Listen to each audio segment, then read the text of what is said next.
Okay, and the last thing is that I want to get your thoughts on the Washington Redskins free agency so far. So you guys have brought in former Bears offensive tackle Cornelius Lucas. You guys brought in Kendall Fuller.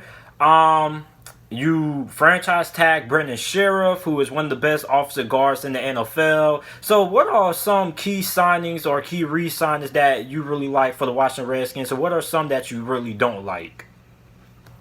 Right. So, first of all, everybody's been like, I can't believe they paid Kendall Fuller $10 million. He struggled with the Chiefs. I don't think the Chiefs, in certain situations last year, utilized him correctly. Yeah, but in clutch situations, Kendall Fuller did what he did when he was first drafted by Washington. He made plays.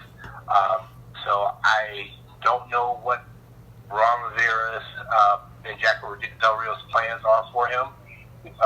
I fully expect him, since they gave him $10 million per year, I fully expect him to be playing corner. People say, "Oh, well, you can rotate him to safety." They brought in Sean Davis, so I think Sean Davis, more likely than not, is going to compete with Monte Nicholson, for that free safety spot.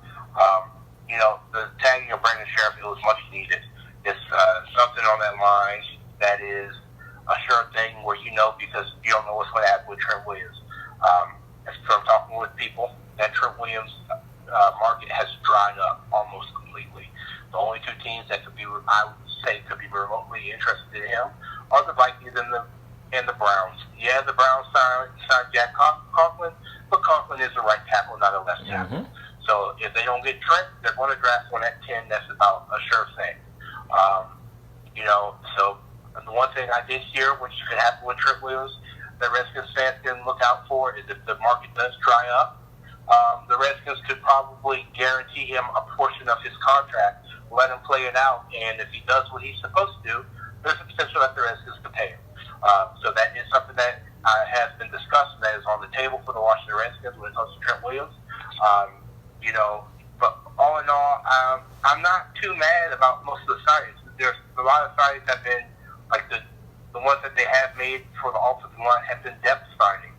And granted, the signing that they made of the Schwartzer, who's the guard that was with the Falcons, they actually brought him in. He actually could compete for the left guard job with Wes Martin. So there's a potential that he actually starts. The one person, they did go for Amari Cooper. They went all in for Amari. They did swing and miss. Okay, I did see a report. It's reported that people are not lining up to play with Dwayne Haskins. But I think Dwayne has the ability to succeed. I feel more likely than not any other moves you see with the Redskins, it's just going to be wait and see until draft time, unless there's a surprise free agent out there. Desmond Trufant is out there still, and the Redskins are still looking into him. So there's any other major moves that you'll see, more likely than not, will be when it comes to draft time for the Washington Redskins. Yeah, and I think the Washington Redskins had a pretty solid free agency. Trufant got signed by the Lions like a day ago, so that just happened. But I mean, you guys, I really like the addition of Sean Davis. I think Sean Davis kind of fits the mold of what you guys want in your safety. Sean Davis, I'm a Steelers fan, so I know a little bit about this Sean Davis. He was a solid starter for us. I mean, he was a solid tackler. He was okay in coverage. I think he'll be a pretty good safety for you guys, a pretty good fit.